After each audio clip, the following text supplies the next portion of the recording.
World, welcome to Americana. I'm your host, Willie Montague. Well, tonight, the curtains come down, the truth they hide, the deals, the power plays, the lives being shaped without your say. We're exposing it all. It's going to be fast, it's going to be sharp, and it is most definitely going to be unfiltered. I do not want you to go anywhere. Stay tuned. This is Americana.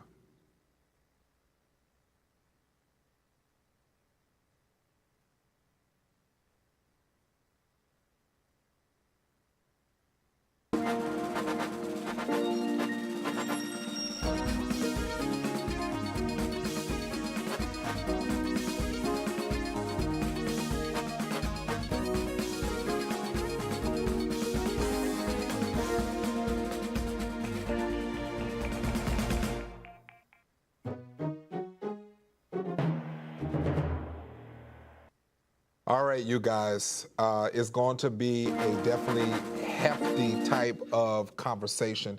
We have some hot topics with you, but these are going to be some that are probably going to hit home. We're going to be talking about Charlie Kirk's assassination that just happened today.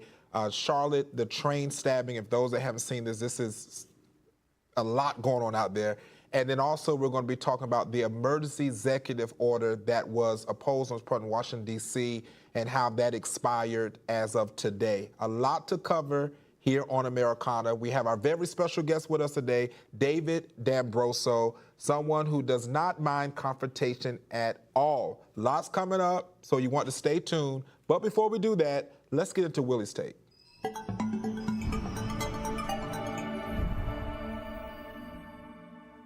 All right, you know, guys, this is the part where I get to have a little rant. You ever notice how America is becoming that friend who tells you what you want to hear, not what you need to hear? We've got a generation raised on safe spaces, feel-good mantras, everyone gets a trophy, no one gets offended, but life doesn't give trophies. It gives hard knocks, it doesn't hand out participation ribbons, it demands grit, resolve, confrontation. We're past the era where politeness wins election or fixes economies. We need backbone. We definitely don't need bed sheets. Leaders who stare down swamp, not negotiate with smiling phrases on cable TV. We need to reclaim the fight, outwork it, outfight it, own it.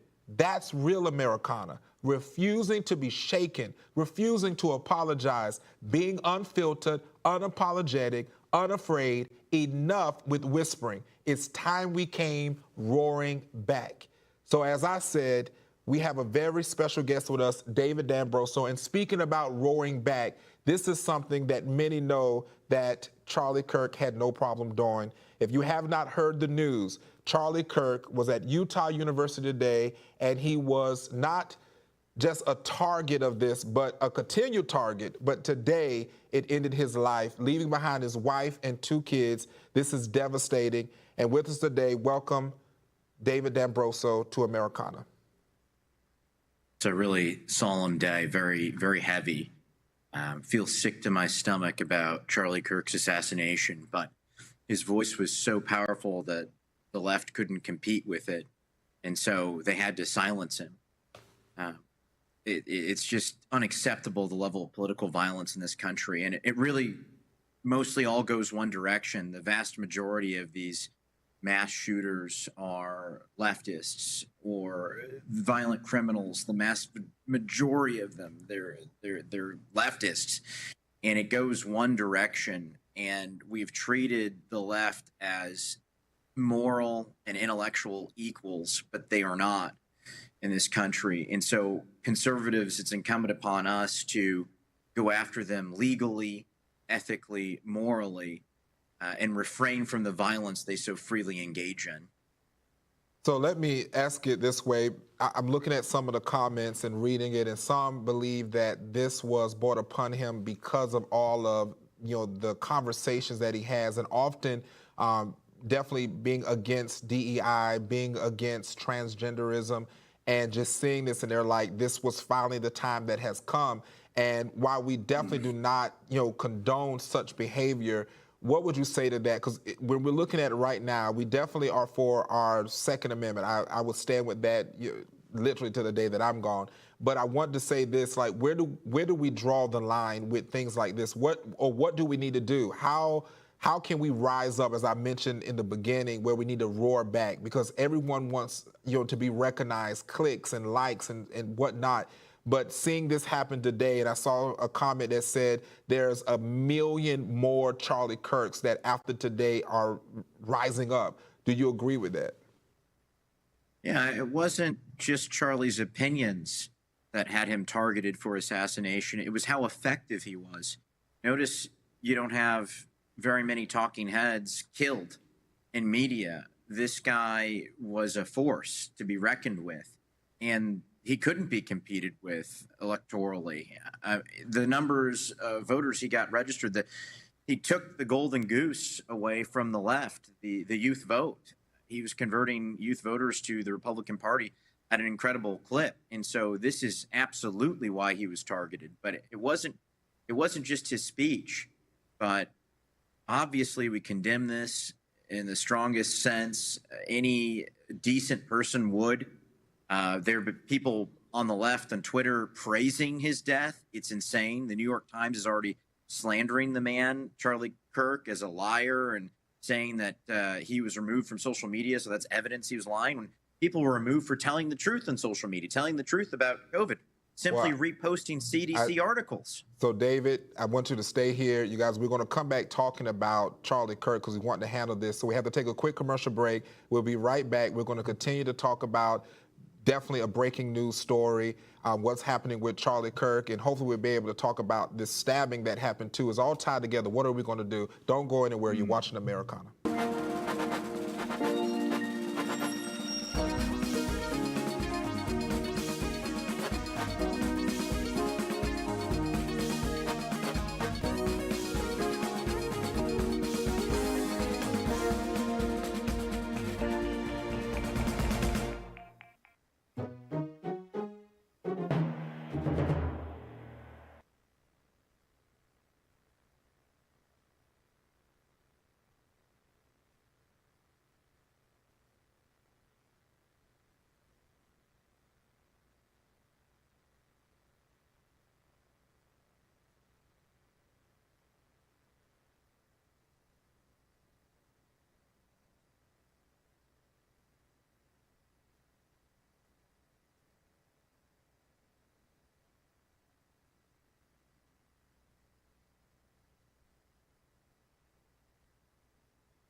All right, you guys, welcome back.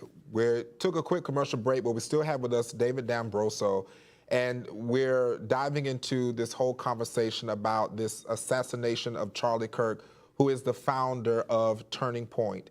And I, for one, was actually the faith leader, the faith chair for local Orange County, Florida, which is a department of Turning Point. So I got to work directly with some of the Turning Point individuals. Never got to meet Charlie Kirk, but I would say that particular division really worked on making sure that we were teaching within the church about the truth about the United States. And here we have today the founder of such an organization that worked alongside organizations like Blexit, which is with Candace Owens, to be able to get this truth in there. So David, as we're talking about this, and hopefully we'll be able to also dive into the stabbing, because a lot of the media is bypassing that. But we also want to talk about this, why is it that when truth is spoken that people are targeted? There's a scripture that says, have I now become your enemy because I tell you the truth? And I, for one, I'm all about how we deliver a message. I know some people don't like how I may deliver a message or how you deliver a message,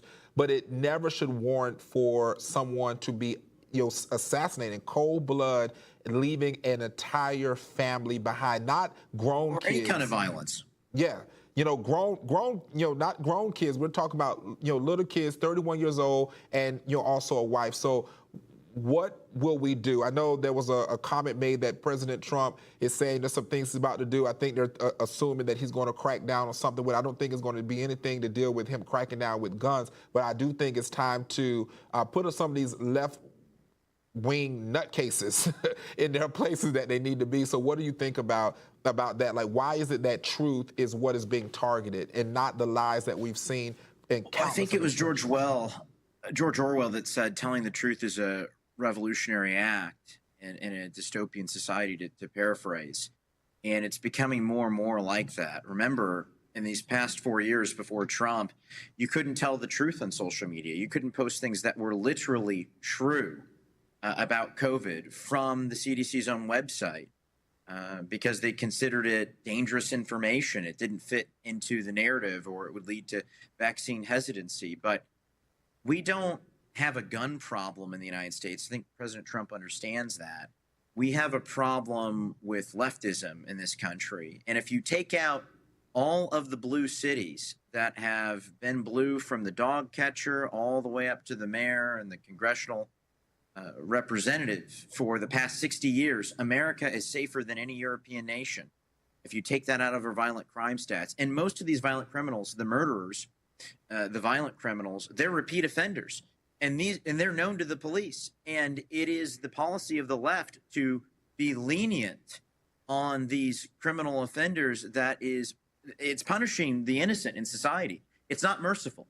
And to not punish these people and remove them from society is causing an epidemic of violence and crime in this country. And we're going to actually get into that, speaking of, not doing what they need to do as far as getting these offenders off the street. But do you think in this particular case with Charlie Kirk that the university failed him, and the local law enforcement? They know that he's a target. They know that he's one that doesn't mince words. And here he is in this open air. Should there have been some security checks? Should there have been people making sure that he was safe? Why was it so easy for a person to be able to just get 200 yards away and shoot him and kill him? Should we be holding this famously, Matthew Crooks got half of that distance away from President Trump and successfully shot him in the head, penetrated his ear. We still don't know really anything about Matthew Crooks, and he shot Donald Trump in the head July 2024. Just a little while after that, this Ukrainian soldier of fortune guy knew where Trump was going to be on his golf course and was sitting in wait with a Kalashnikov rifle where Trump was going to be. Luckily, he was found before he could take a shot at the president. But these events can be hard. It is. But do you think that they could have, having those events, speaking those was in 2024, knowing, what's happening in the current climate, yes, do you think they could have been more aware and protective? If you're any kind of high-profile conservative, as a politician or otherwise, you have to check the rooftops. You personally, your security detail, with a rifle, 200 yards is a point-blank shot. Someone can be trained in less than a day to make that shot that killed Charlie Kirk at 300 or 400 yards, 3 or 4 football fields within one day. It's not a hard shot to make. Children make these shots all the time, even hunting deer. It's a non-trivial thing, and now security is going to have to be radically rethought at these events. I was just at an event with Director of National Security, Tulsi Gabbard, and I'm going to tell you, I'm not going to tell you what event it was, but there was no security. There were no metal detectors. Anyone could be right next to her. Her security was lagging 20 feet behind her.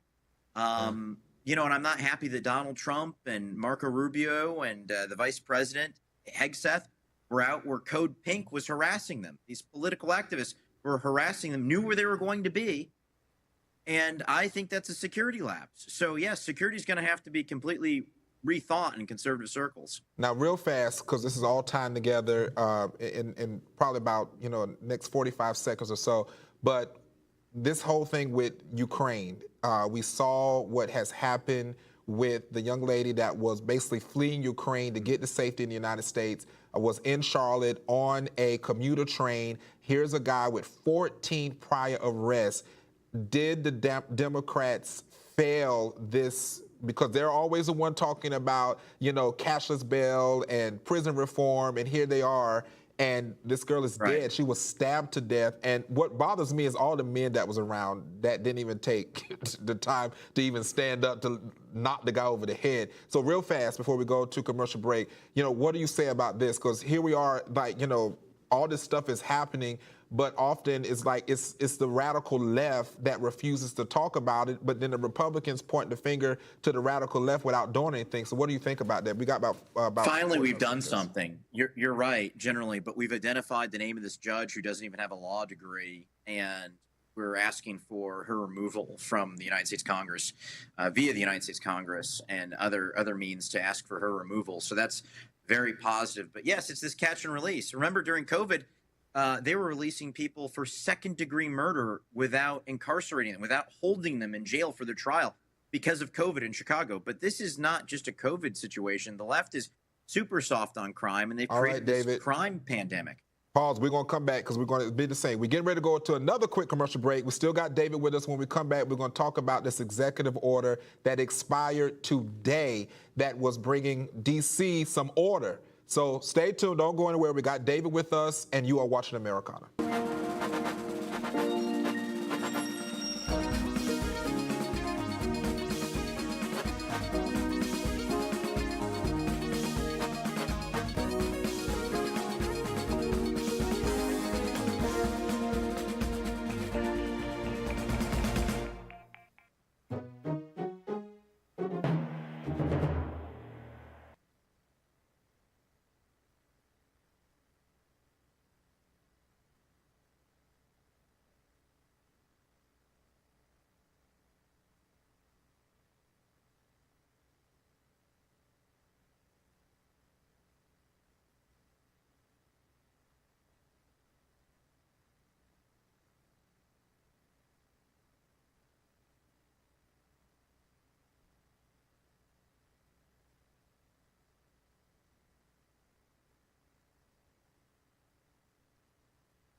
All right, you guys, welcome back. We still have with us David Dambroso, and we're getting ready to dive into this. As of today, September 10th, 2025, President Trump's emergency order giving federal oversight over D.C.'s police force has expired. Now, David, this is why I want to pull into this, because we're really getting into law and all those things today. You know, is this President Trump being weak? Is he softening up because he's not going at and said, let's keep him there? Or what do you think is happening? Do you think Congress should renew this executive order? They have to look at the situation on the ground and the data, and I'm not privy to that data, but I know that Donald Trump is a very effective leader, and he's accustomed to getting a lot done in a short amount of time. For instance, he was able to finish the Iranian campaign with our bombers in 12 days, something that people said couldn't be done, and he did so without engaging in World War III or expanding the conflict between Israel and Iran. So it's incredible. So perhaps one thing I know, he picked up hundreds and hundreds of criminals that were just roaming the streets that had warrants out for the rest that apparently weren't being picked up in D.C. So maybe he's already accomplished his mission, but definitely the law and order crisis does call for solutions that are outside of the box, and many would even call extreme. So long as they're constitutional, so long as they're conservative, I say go for it. Now, my thing is, I know that with Republicans often, we're good at putting things out there, and it's short term, it's catchy, it's getting it, but then it's like, it's just like the news. It's something is hyped right now for a day or two or a week, and then we're over it. You know, do you feel like this is something that, once again, we're like just doing things just to stay relevant? Because I don't think this gets rid of crime. We have multiple states that need this type of oversight, and yet and still it's like, okay, we're going to let this expire, go on, now we're on to something else. And it's like, when do we actually bring a long-term plan to law and order, just not quick expiration date executive orders? Well, the long-term plan is a little bit of what's been going on with going after these judges that are soft on crime. Remember, the Supreme Court Justice Jackson, her average penalty for child rapists was something like a 2-year sentence. Well, we need to go after these judges and have them impeached. We need to go after them legally, ethically, morally, and play hardball like the left does.